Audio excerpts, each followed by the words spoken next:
Hello, good afternoon, and welcome to Ben Shatliff on Sunday. It is, of course, Sunday, May 15th, 2022, and I'm pretty sure that most of us are very, very happy this Sunday because Ukraine won the Eurovision Song Contest, and the runners-up in second, but also leading the way throughout most of the evening of voting was the United Kingdom. This week, on a slightly shorter and also later than normal programme, I just want to remind everybody about never giving up and about believing, because you can believe something and that believing will turn to reality. But just before I do that, I just want to read for the fifth week of Easter. Of course, we are talking about the fifth Sunday of Easter. The Lord is kind and full of compassion, slow to anger, abounding in love. John 13:31-35. A new command I give you, love one another.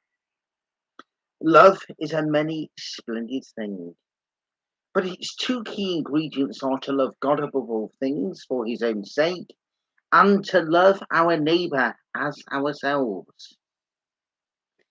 A lawyer keen to catch Jesus out asked him, "Teacher, what is the great commandment in the law?"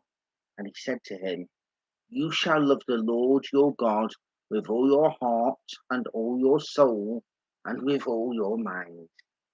This is the great and first commandment. And the second is like it. You shall love your neighbour as yourself." God has poured out his love into our hearts.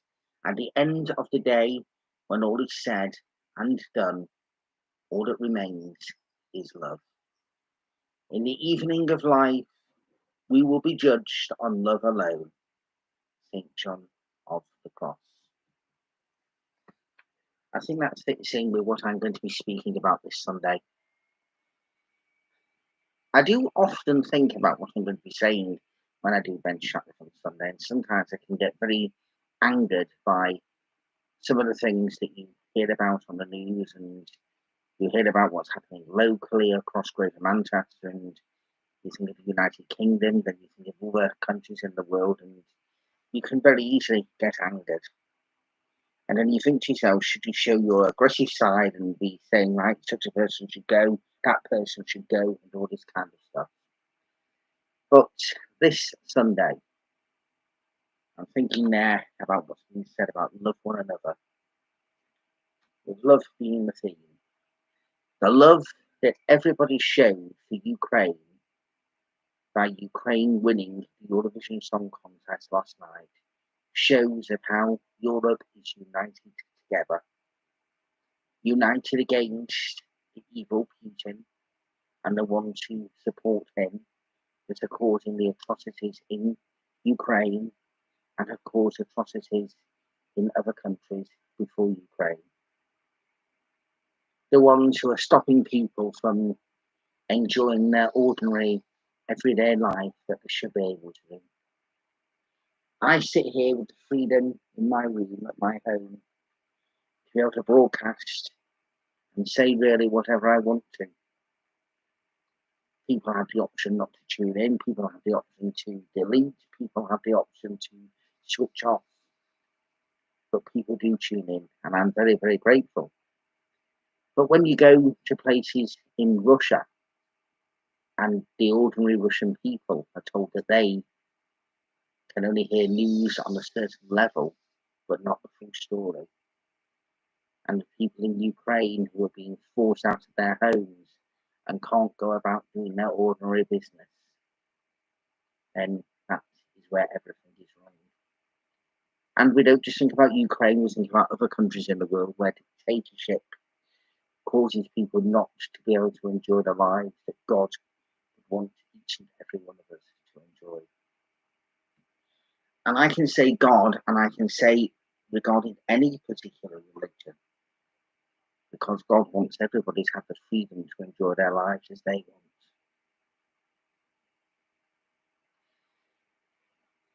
The message from Eurovision was love and hope and compassion to the people of Ukraine, but it also shows another message as well. Putin would not be happy about Ukraine winning Eurovision, but which other country does he hate probably the most in the world? It's here, the United Kingdom, and we came second, were leading. Don't forget, because of Putin's actions, Russia were banned from taking part in Eurovision. They've won Eurovision in the past. And in fact, in 2016, and I hope I'm not wrong by thinking this, but it was Russia against Australia. At one point, until the people's vote, it looked like it was heading to Australia.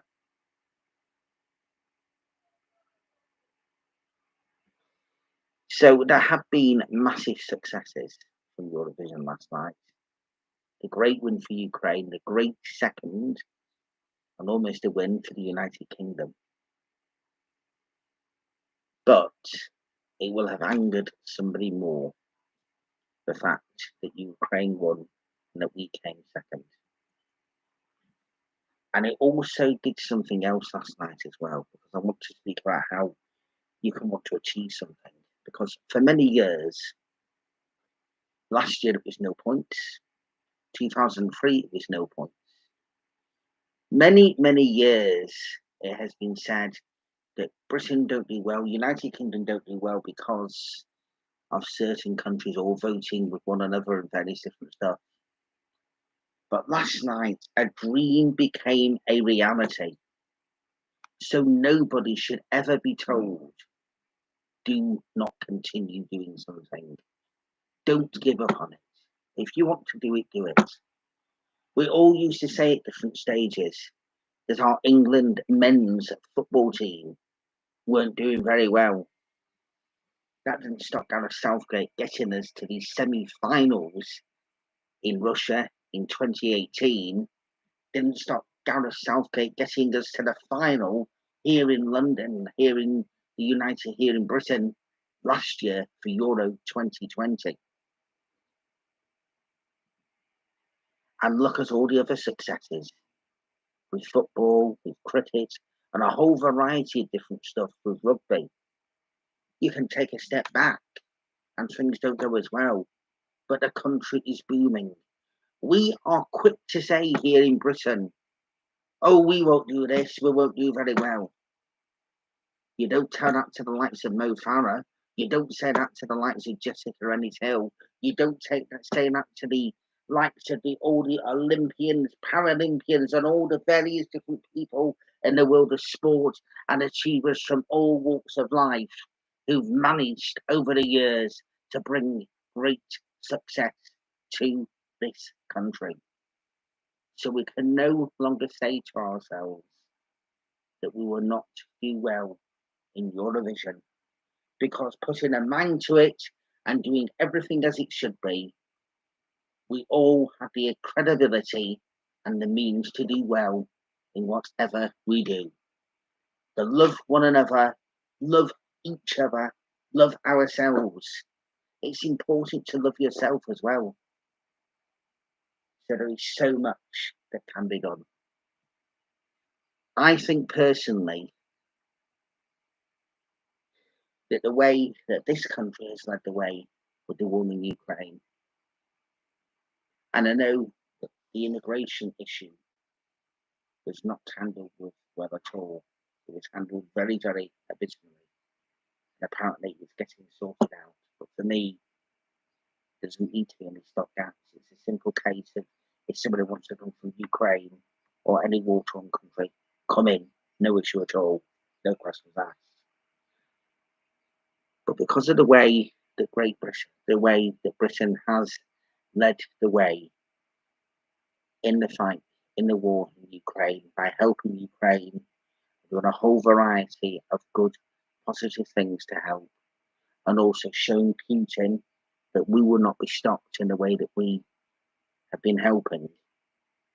I think that itself has also led some of the other countries that would normally possibly not give United Kingdom a point or any recognition at all during the Eurovision Song Contest. I think that has helped pave the way. Both France and Germany, 12 points for the United Kingdom, and also quite a few other countries. It wasn't just a one, there's so many, it's hard to remember every single one.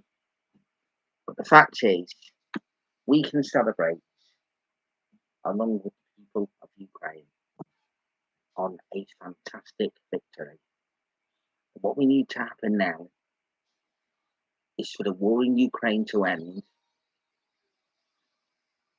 for Putin to be brought to justice or taken out, whichever way, for the people of Ukraine to be able to lead normal, everyday lives as they should, and also for stability in Russia as well. And any country in this world where people cannot walk the streets, let on to their neighbours without any kind of fear. The world needs to be better and should be better. I will be back next Sunday. Until then, for now, a very good